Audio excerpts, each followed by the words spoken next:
pembelajaran apa yang Bapak petik dari pengalaman Bapak saat mengambil keputusan di United?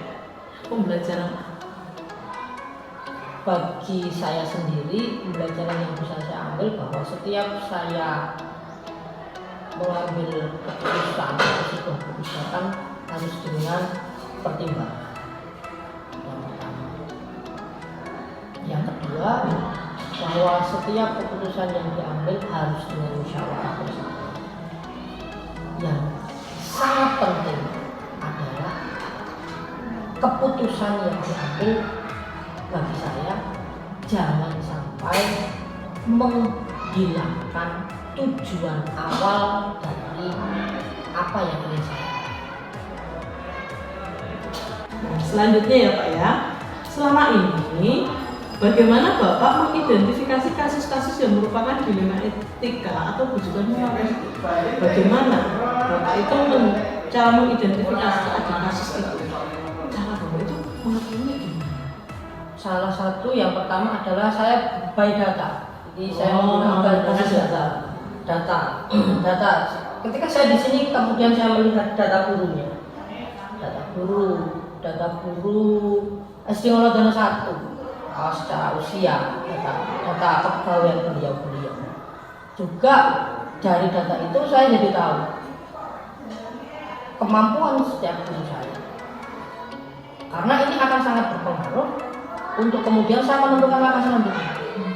Ketika saya melihat data, ternyata data yang tadi menunjukkan bahwa Bapak Ibu Guru sudah usianya sudah sangat senior, sangat paham terhadap pembelajaran juga, tidak serta merta senior, ternyata keseniorannya pun juga alhamdulillah diimbangi dengan prestasi-prestasi secara individu beliau waktu itu ketika masih muda. Contoh, saya punya Pak Warsiti, salah satu guru senior di sini, bahkan sangat senior karena sebentar lagi memasuki masa purna.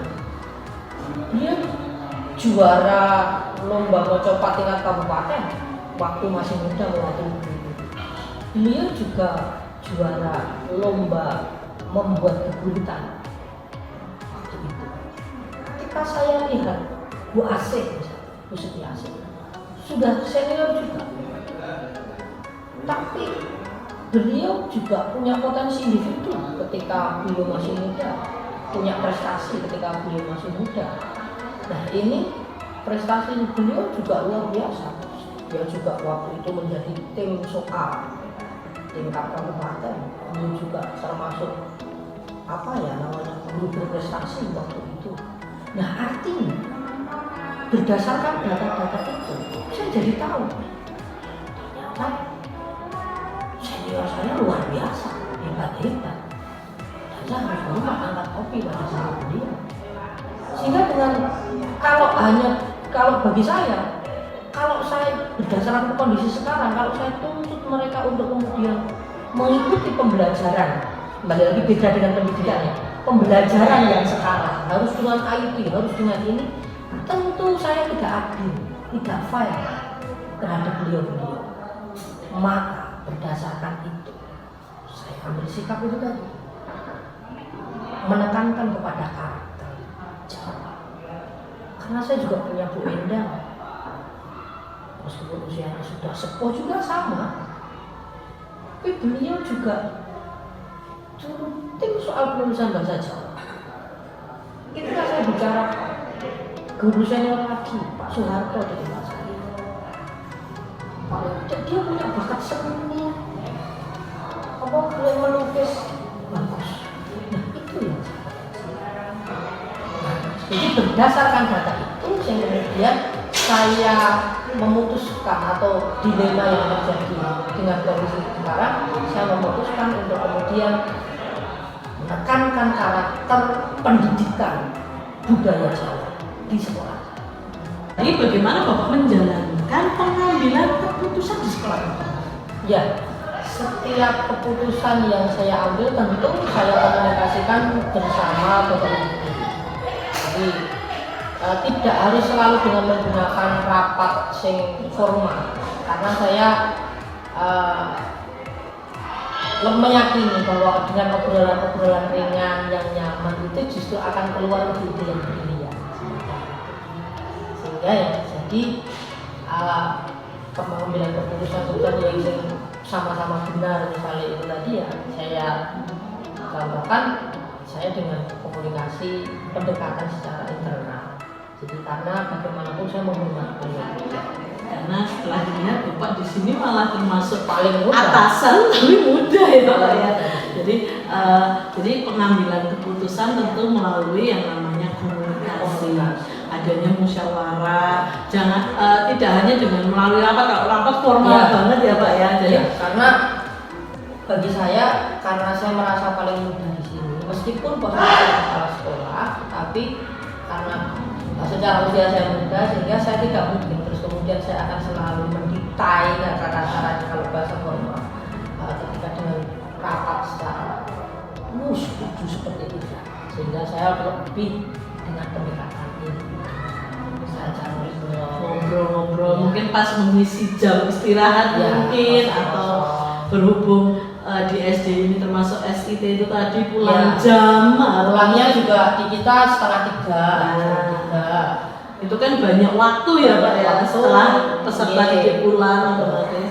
Jadi nggak hanya space waktu itu yang saya jadi nggak hanya untuk rapat ya Pak ya. Nah, selanjutnya ya Bapak ya, langkah-langkah atau prosedur seperti apa yang biasa Bapak lakukan selama ini? Langkah atau prosedur tentunya ya menghadapi kasus ini apa yang langkah dan prosedur tata cara mungkin ada atau supaya mendapatkan pemecahan masalah yang tentunya yang lebih bijaksana, yang lebih tidak memihak seperti itu. Tentu di samping bapak ibu guru saya yang senior, ada beberapa bapak ibu guru yang juga masih muda, meskipun kalau kita hitung jari hanya 3 orang. Minoritas berarti ya Pak, itu golongan minoritas. Tetapi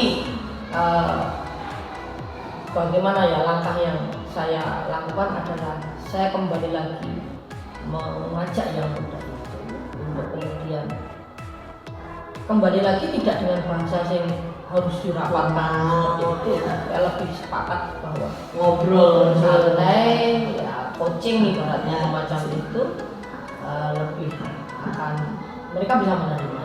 Kaitannya dengan pemenuhan misalnya pembelajaran di dalam kelas misalnya dibantu terkait dengan menyiapkan fasilitas yang digital itu tadi ya Pak. Jadi langkah-langkah yang saya lakukan adalah saya berkomunikasi dengan bapak ibu guru yang masih muda. Terus kemudian karena langkah di awal karena saya mengambil sebuah inisiatif untuk kemudian menekankan karakter budaya Jawa di sini, tentu tidak lepas dari komunikasi saya. Yang pertama, saya sudah sowan kepada Pak Lurah selaku pemilik wilayah.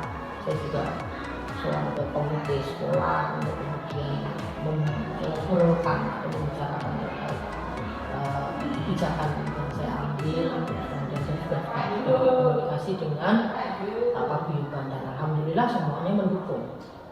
Terkait dengan penerapan budaya Jawa yang saya tekankan di sini.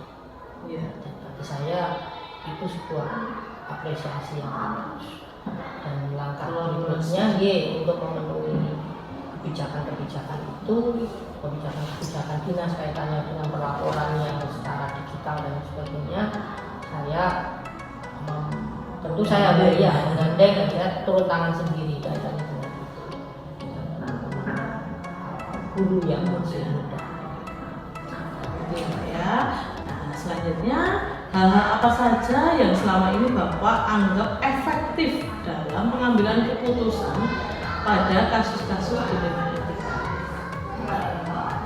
Yang paling menurut saya efektif adalah setiap kali persoalan di lingkungan etika yang sudah benar dan benar semacam itu. Sebagai contoh betul begini, kembali lagi terkait dengan keberadaan bapak ibu guru yang saya minta. Tentu seiring dengan usia mungkin mereka juga ada sakit, ada kontrol misalnya. tidak bisa dipungkiri. Memang kenyataannya seperti itulah. Bagaimana? Terus apa yang kemudian saya lakukan? Yang saya lakukan adalah kemudian ketika Bapak Ibu guru izin, Pak izin saya mau kontrol. Saya punya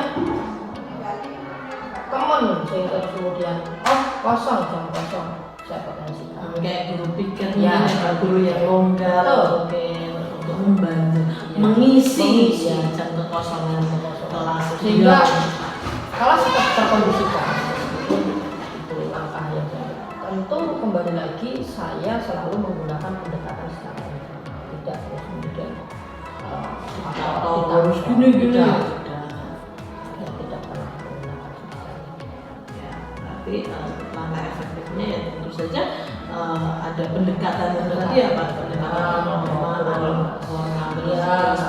adanya mungkin ngobrol, adanya sering kayak musyawarah, entah itu formal atau non formal kan itu kok interaktif semacam itu ya, jadi itu lebih ditekankan. Kita lanjutkan ya Bapak, hal-hal apa saja yang selama ini merupakan tantangan Bapak dalam pengambilan keputusan pada kasus-kasus dilema etika. Jadi tantangan apa yang Bapak hadapi? Tantangannya adalah satu, tidak semua Bapak Ibu guru saya mempunyai kemampuan IT. Yang kedua, tantangannya adalah kondisi kesehatan Bapak Ibu guru yang sudah senior itu. Kemudian saya harus berpikir bagaimana kelas tetap kondusif, bagaimana anak-anak tetap terlayani terkait dengan pendidikan, tetapi Bapak Ibu guru saya juga bisa terlayani di dalam kesehatan. Tentu akan sangat memforsir waktu. Saya tidak bagaimana ya, apalagi kita pulang sore nanti capek iya, apalagi siang-siang. Nah, hal semacam itu terus mereka butuh check up, mereka butuh kontrol. Tidak masalah, panjang memang itu tadi saya potensikan yang masih muda. Ya tentunya dengan adanya kolaborasi, dengan komunikasi yang baik sehingga mereka saling memahami semacam itu, sehingga yang terjadi tetap kondusif. Misalnya jam pagi izin sampai jam 8 sampai jam ini untuk check up, tapi sebelumnya saya sudah matur, tolong Bapak nanti kalau mau check up, kalau mau apa istilahnya kontrol kesehatan, cek kesehatan ke dokternya jauh hari sebelumnya menjelang buat janjian sehingga waktunya tidak begitu terpotong banyak. Kalau harus ngantri dulu dari jam waktu nanti jam 12 jam ya bisa bahaya. Maka semacam itu ya saya sampaikan. Untuk guru senior ya Pak di sini. Tapi ada tidak yang Bapak temui tantangan dari guru junior, guru yang lebih muda? Ada. Ya, kan tetap ada dua versi kan Pak. Kalau ini tantangan untuk guru senior. Kalau yang guru junior kira-kira apa? Yang jelas bagaimana ya? Ya satu, guru-guru yang masih muda yang potensi itu karena semua sekarang itu kegiatan sampingan guru banyak Ya. sehingga yang terjadi malah mereka juga kurang begitu konsen terhadap pembelajarannya karena tuntutan-tuntutan keadministrasian yang di luar tugas pokok utama guru yang harus dilaksanakan itu menyebabkan ya mau nggak mau mereka harus kerja ekstra dan ketika mereka kerja ekstra konsekuensinya adalah waktu. Ketika mereka kerja ekstra konsekuensinya adalah tenaga gitu kan. Dan ya semacam itu ini menjadi problem tersendiri karena waktu mereka jelas akan terforsir. Bahkan kita pulang jam 3 tapi bisa saya itu sama mas kalian kalau itu pulang sampai maghrib dan itu biasa. Untuk apa? Memenuhi tugas keadministrasian yang sekiranya juga harus dikerjakan. Sehingga saya tidak memungkiri kalau akhirnya kesemangatannya menjadi sedikit luntur lagi. Tapi bagaimana terus kemudian, nah di sini hadirnya seorang pemimpin yang kudu iso memotivasi diri tersebut. Ini dilema bagi saya. Kalau ini terus semuanya tak bebankan ke mereka, bisa bahaya terhadap otomatis mengganggu jam pembelajaran pembelajaran ya Pak ya. Tapi kalau saya tackle semuanya, ya nggak mampu juga. Iya, ini Pak. jadi dilema yang saya hadapi. Kalau ini berarti dilema dari individu Bapak ini terkait dengan golongan kan, kalau di sini banyak guru juga. Nah, dapat saya lanjutkan ya Pak ya. Apakah Bapak memiliki sebuah tata cara atau jadwal tertentu dalam sebuah penyelesaian kasus dilema etika? Apakah Bapak langsung menyelesaikan di tempat atau memilih sebuah jadwal untuk menyelesaikannya? Bentuk atau prosedur seperti apa yang Bapak cari? Kalau ada masalah Bapak modelnya gimana? Apa langsung diselesaikan hari itu juga? Atau mungkin ada tergantung kasus mungkin atau gimana? Iya, untuk skala-skala yang sekiranya kasusnya tidak urgent, kemudian tidak begitu tidak begitu sangat akan mengganggu proses pembelajaran, ya saya selesaikan hari itu juga. Misalnya taruhlah contoh kaitannya dengan anak nakal, itu kan juga problem. Kenapa? Karena itu tadi kebetulan saya sudah tidak bisa, tidak mungkin sudah sebagai guru, tidak ada kesibukan lain yang menjadi kelas kan nggak mungkin.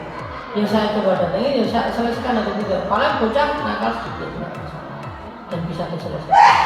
Misalnya dengan kasus-kasus yang skala pamit dan lain sebagainya tadi jauh-jauh hari sebelumnya, misalnya sehari sebelumnya pasti sudah dibicarakan. Dan itu memang saya kesepakatan di awal setelah saya di sini. Karena saya melihat di bapak-bapak itu kadang sering kontrol, itu ya akhirnya ini ada kesepakatan ya, saya kesepakatannya bahwa nanti izinnya itu jauh-jauh hari. Jadi ada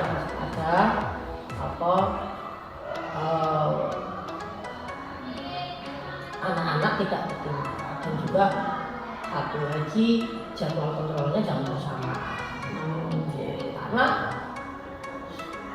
check up ya saya tidak bisa mengatakan, karena memang mesti ada check up rutin ya. Tapi kalau jadwalnya bersamaan kan bahaya. Jadi mungkin Bapak A hari ini, Bapak B meskipun sebulan sekali, tapi tetap ada harus saya atur. Harus saya atur. Itu yang untuk skala kecil ya Bapak ya, maksudnya kalau yang tadi kan masalahnya lumayan Bapak terkait pembelajaran digital menggunakan IT mungkin, terus pembelajaran berkarakter sesuai budaya Jawa. Nah kalau masalah yang ini itu Bapak menyelesaikan apakah dapat dari hari itu juga? Tidak. Jadi di sini itu ada rapat bulanan. Ternyata di sini ada rapat bulanan. Kalau rapat bulanan kami itu setiap tanggal 7 di bulan itu awal bulan mesti ada. Kenapa? Karena dulu terkait dengan check-in tanggal 10 harus selesai, sehingga tanggal 7 saya cek. Karena setiap tanggal 7 ada evaluasi pasti. Setiap tanggal 7 itu mesti. Dan kemudian di tanggal 7 itu obrolannya macam-macam. Ya terkait masalah ya, di sekolah anak mungkin ya, kayak sharing ya. Ya sharing. Jadi tanggal 7 jadi ada yang terjadwal, terus ada juga yang memang harus diselesaikan kayak tadi ya, anak nakal ya otomatis harus diselesaikan hari itu kan Mbak. Jadi untuk kebijakan sekolah karena tetap evaluasi itu harus ada. Itu mesti ya meskipun tidak kemudian rapat sih formal ya, itu, tapi tetap kami ngumpul di ruang guru untuk kemudian membicarakan beberapa. Selanjutnya Bapak, adakah seseorang atau faktor-faktor apa yang selama ini mempermudah atau membantu Bapak dalam pengambilan keputusan dalam kasus-kasus dilema etika? Maksudnya figur atau apa? Iya, kan kalau kita tadi kan Bapak mengambil ada masalah nih tentang digitalisasi, kan tetap ada yang membantu kan di sini. Kalau saya sih melihat ini tadi, kalau untuk digitalisasi mungkin terbantu oleh kaum minoritas ya, jadi guru-guru muda. Tapi kalau berkaitan dengan karakter, pembelajaran berkarakter, saya melihatnya kayak seperti terbantu oleh guru-guru ya, mayoritas tadi. Ya. Nah, itu bagaimana? Apakah betul seperti itu, Bang? Ya, saya sangat terbantu dengan adanya Bapak Ibu guru saya yang senior dan berpotensi itu untuk kemudian melaksanakan atau kemudian untuk menjalankan apa yang menjadi program saya gitu. Karena inisiatif yang saya ambil ya penanaman karakter budaya Jawa itu tadi, sehingga saya sangat terbantu dengan beliau karena memang diawali dengan saya melihat itu tadi datanya semacam ini, terus kemudian saya ambil keputusan semacam interaktif yang seperti apa, interaktif dengan menekankan karakter budaya Jawa. Itu yang saya ya, berarti ada kolaborasi, ya, ada untungnya juga gitu ya, ya Pak. Jadi ya kita tetap tidak boleh ya Pak, intinya kayak apa ya, kayaknya kamu itu cuma merugikan. Tetap di titik mana itu pasti ada keuntungan. Pasti ada. Mesti anak-anak potensi yang bisa ya ketika orang bicara apapun pasti ada potensi yang bisa diangkat di situ. Yang terakhir Bapak ya, dari semua hal yang terjadi atau yang tadi disampaikan, pembelajaran apa yang Bapak petik dari pengalaman Bapak saat mengambil keputusan di etika? Pembelajaran apa? Bagi saya sendiri, pembelajaran yang bisa saya ambil bahwa setiap saya mengambil keputusan atau sebuah kebijakan harus dengan pertimbangan. Yang kedua, bahwa setiap keputusan yang diambil harus dengan musyawarah bersama. Yang sangat penting adalah keputusan yang diambil bagi saya jangan sampai menghilangkan tujuan awal dari apa yang ingin saya